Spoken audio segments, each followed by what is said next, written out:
Bonjour à toutes et à tous, j'espère que vous allez bien. Nous allons expliquer aujourd'hui une nouvelle leçon de grammaire, les emplois de l'imparfait et du passé simple. À la fin de cette leçon, vous allez reconnaître les valeurs de l'imparfait, reconnaître les valeurs du passé simple, savoir distinguer entre les valeurs de l'imparfait et celles du passé simple, savoir utiliser le temps convenable dans un texte narratif. Allez, c'est parti. Le passé simple et l'imparfait sont des temps du passé. On les utilise surtout quand on écrit un texte narratif. Alors, comment on choisit entre ces deux temps? Ce qui commande dans le récit l'emploi de l'un ou de l'autre est ce qu'on appelle la valeur des temps. Et cette valeur change selon les situations. On commence par un petit rappel des différentes valeurs de l'imparfait. L'imparfait est le temps utilisé pour apporter des actions secondaires. Il exprime des actions répétées et habituelles. Exemple, maman me préparait chaque jour le petit déjeuner. Chaque jour montre que le verbe préparer exprime une action répétitive. L'imparfait exprime aussi des actions inachevées dans le passé. Exemple, elle était malade depuis un certain temps.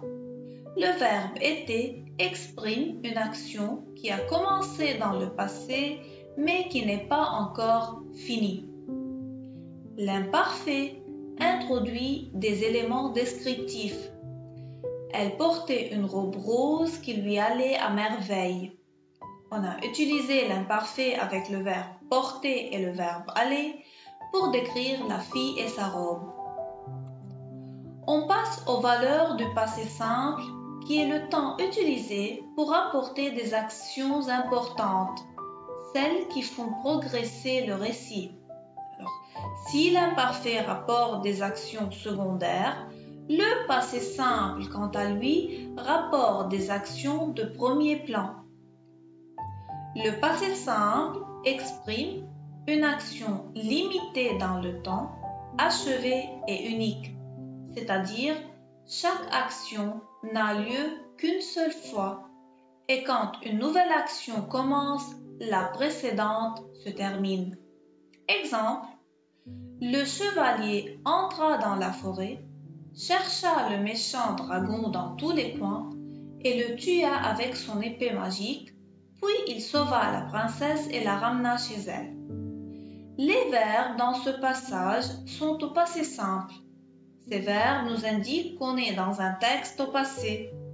Les actions de ces verbes sont limitées dans le temps. Par exemple, entra, il est entré et c'est fini. Chercha, même chose. Il le tua. Quand il sauva la princesse, il l'a déjà tuée. Et quand il ramena la princesse, il l'a déjà sauvée. Bref, toutes ces actions sont uniques. Et chaque action est terminée quand commence la suivante. Le passé simple exprime une action brève qui interrompt une action plus longue racontée à l'imparfait.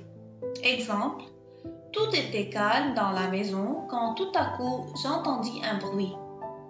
On commence par une action à l'imparfait était, et puis quand tout à coup, indice de temps, j'entendis montre qu'on va avoir une action brève, rapide, qui va interrompre la précédente. Le passé simple exprime des actions successives, rapides, qui vont s'enchaîner, donc qui vont avoir lieu les unes après les autres. Exemple, maman entra à la maison, prépara le déjeuner, dressa la table et nous invita à manger. Ici, on a une série d'actions, entra, prépara, dressa, invita. Toute cette série d'actions s'enchaîne, les actions ont lieu les unes après les autres, chacune se termine quand la suivante commence. On passe maintenant à une comparaison entre l'imparfait et le passé simple. J'utilise l'imparfait quand je raconte des actions secondaires qui ne font pas avancer l'histoire, comme dans la description.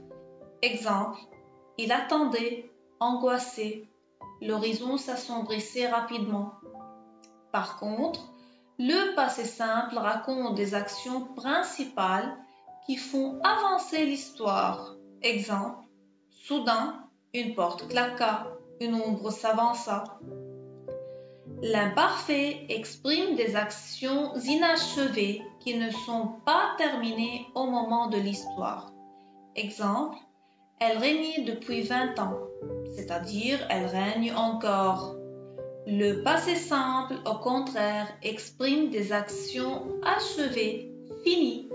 Exemple, elle régna pendant 20 ans, c'est-à-dire son règne est déjà terminé.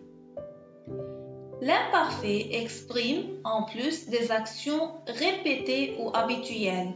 Exemple, il prenait toujours le bus de 7h32.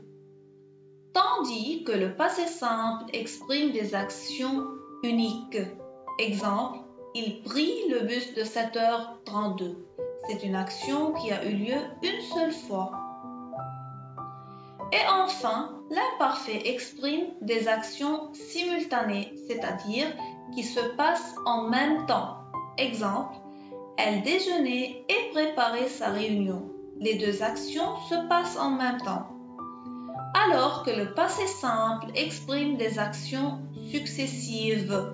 Exemple, elle déjeuna et prépara sa réunion. Elle a fait l'une, puis elle a fait l'autre. Voilà, c'est la fin de cette leçon. Merci de l'avoir suivie et à plus tard.